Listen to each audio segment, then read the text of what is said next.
Liquor scam case AP రాజకీయాల్లో సంచలనం సృష్టిస్తోంది. గత ప్రభుత్వంలో ఎక్సైజ్ శాఖ మంత్రిగా పనిచేసిన నారాయణ స్వామికి సిట్ నోటీసులు జారీ చేసింది.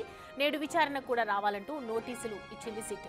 ఈ కేసులో ఇప్పటికే 49 మందిని నిందితులుగా చేర్చారు. ఎంపీ పెద్దిరెడ్డి మిథున్ రెడ్డిని A4గా సిట్ అధికారులు చేర్చారు. నిన్న మిథున్ రెడ్డిని అరెస్ట్ చేశారు పోలీసులు. తాజాగా మాజీ మంత్రి నారాయణ స్వామికి నోటీసులు ఇవ్వడం హాట్ టాపిక్ గా మారింది. మంత్రి నారాయణ స్వామి ఈ రోజు ఉదయం 10 గంటలకి సిట్ ఆఫీసులో విచారణకు హాజరు కాబోతున్నారు. లిక్కర్ కేసులో మాజీ మంత్రి పాత్రపై విచారణ చేయనున్నారు సిట్ అధికారులు. మరోవైపు కూటమి ప్రభుత్వం కక్షపూరిత రాజకీయాలు చేస్తోందని ఇటు వైసీపీ నేతలు కూడా ఆరోపిస్తున్నారు.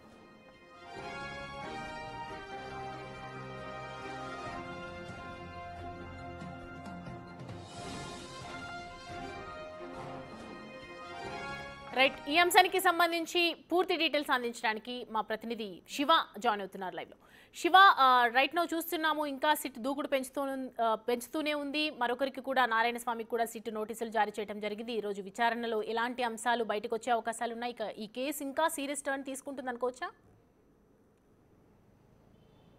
సౌమ్య, మొత్తం మీద చూసుకుంటే లిక్కర్ కేసులో రోజుకొక ఆసక్తికరమైన పరిణామాలు చోటు చేసుకుంటున్నారు. లిక్కర్ కేసులో ఏ క్షణాన ఎవరు అరెస్ట్ అవుతారో, ఎవరు విచారణకు హాజరవుతారో తెలియక గత ప్రభుత్వంలో పనిచేసిన అధికారులు, ప్రజాప్రతినిధులు గుండెల్లో రైళ్లు పరిగెత్తున్న పరిస్థితి కనిపిస్తోంది. సిట్ అయితే మాత్రం శరవేగంగా దూకుడు పెంచిన పరిస్థితి కనిపిస్తోంది. ప్రధానంగా చూసుకుంటే తాజాగా గత ప్రభుత్వ హయాంలో లిక్కర్ ఎక్సైజ్ శాఖ మంత్రిగా పనిచేసిన నారాయణ స్వామి ఈరోజు విచారణకు రావాలని చెప్పి కూడా సిట్ అధికారులు 2 రోజుల క్రితం విచారణకు రావాలని చెప్పి నోటీస్ జారీ చేశారు.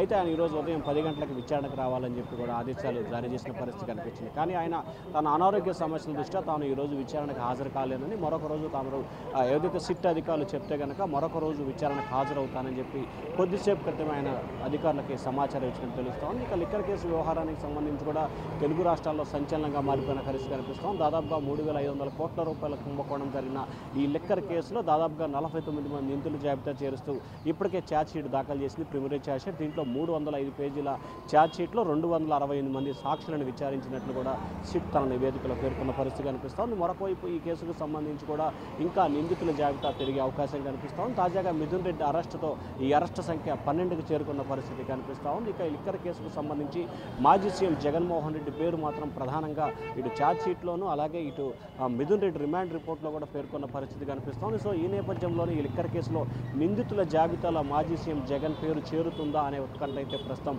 హాట్ టాపిక్గా మారిపోయిన పరిస్థితి కనిపిస్తోంది. కానీ వైఎస్ఆర్సీపీ మాత్రం కూటమి ప్రభుత్వం కక్షపూరితంగా వ్యవహరిస్తూ ఉంది. గత ప్రభుత్వం ఎటువంటి అక్రమాలు అవినీతికి పాల్పడకపోయినా కావాలనే రాజకీయ దురుద్దేశంతో ఇబ్బందులు పాలు చేసే ప్రయత్నాలు చేస్తూ ఉందని చెప్పి కూడా కౌంటర్గా విమర్శలు చేస్తున్న పరిస్థితి కనిపిస్తోంది. మొత్తం మీద చూసుకుంటే ఆంధ్రప్రదేశ్లో లిక్కర్ కుంభకోణం మాత్రం ప్రస్తుతం హాట్ టాపిక్గా మారిపోయిన పరిస్థితి కనిపిస్తూ ఉంది. మాజీ మంత్రి నారాయణ స్వామి మాత్రం ఈరోజు విచారణకు హాజరు కావటం లేదని చెప్పి కూడా కొద్దిసేపటిని సిట్ అధికారులకి సమాచారం ఇచ్చారు. సౌమ్య, రైట్, ఇప్పుడు చూసినా కదా నారాయణ ఎవరైతే నారాయణ దీనికి సంబంధించి విచారణకి ఇంకా సహకరించట్లేదని అర్థమవుతుంది. మరి ఈ నేపథ్యంలో నిన్న చూసాం మనం ఛార్జ్షీట్లో కూడా జగన్ పేరు ఎక్కువగా ప్రస్తావించడం జరిగింది. పలుమార్లు కూడా సిట్ దాంట్లో మెన్షన్ చేశారు. సో ప్రజెంట్ దీనికి సంబంధించి ఇంకా జగన్ ఎలా ఎదుర్కొపోతున్నారంటారు? దీన్ని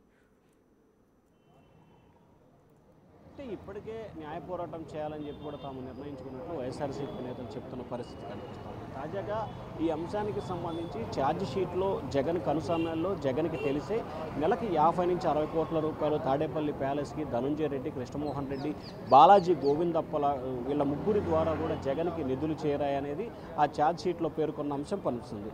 సో ఈ నేపథ్యంలోనే ఈ అంశానికి సంబంధించి కూడా మిథున్ రెడ్డిని కస్టడీకి తీసుకోవాలని చెప్పి కూడా సిట్ అధికారులు భావించారు. ఈ నేపథ్యంలోనే ఈరోజు మిథున్ రెడ్డిని కస్టడీకి 5 రోజుల పాటు కస్టడీకి ఇవ్వాలని చెప్పి విజయవాడ ఏసీబీ న్యాయస్థానంలో కొద్దిసేపట్లోనే పిటిషన్ దాఖలు చేయబోతున్నారు. పిటిషన్ విచారణకు స్వీకరించి దానిపై విచారణ చేపట్టింది. రేపు కానీ ఎల్లుండి కానీ మిథున్ రెడ్డిని 2 నుంచి 3 రోజుల పాటు కస్టడీకి ఇచ్చే అవకాశం కనిపిస్తోంది. అప్పుడు మిథున్ రెడ్డిని కస్టడీకి తీసుకున్న తర్వాత ఆయన ఎటువంటి అంశాలు చెప్పబోతున్నారు, ఆయన ఎటువంటి అంశాలు చెప్తారు, దీంట్లో ఎవరు మిథున్ రెడ్డి కంటే టాప్లో ఎవరు ఉన్నారు, ఎవరు బిగ్ బాస్ అనే దానికి సంబంధించి ఇప్పటికీ అధికారులకు క్లారిటీ వచ్చినప్పటికీ ఉన్నప్పటికీ కానీ పూర్తిగా ఎవరైతే దీంట్లో నిందితులు ఉన్నారో వారి స్టేట్మెంట్ ఆధారంగా బేస్ చేసుకొని వారితో పేరు చెప్పించుకున్నట్లయితే ఖచ్చితంగా మిథున్ రెడ్డి ఏదైతే కస్టడీ సమయంలో అంటే కస్టడీకి ఇస్తే కనుక ఆయన చెప్పే సమాచారాన్ని బేస్ చేసుకొని జగన్మోహన్ రెడ్డి పేరు ఇన్వాల్వ్ అయ్యే అవకాశం కనిపిస్తుంది. అప్పుడు ఈ కేసుకు సంబంధించి కూడా జగన్మోహన్ రెడ్డి లీగల్గా న్యాయపరంగా కూడా ముందస్తు బెయిల్ పిటిషన్కి వెళ్తారా, లేకపోతే సిట్ అధికారులు విచారణకు రమ్మని చెప్పి నోటీసులు ఇచ్చే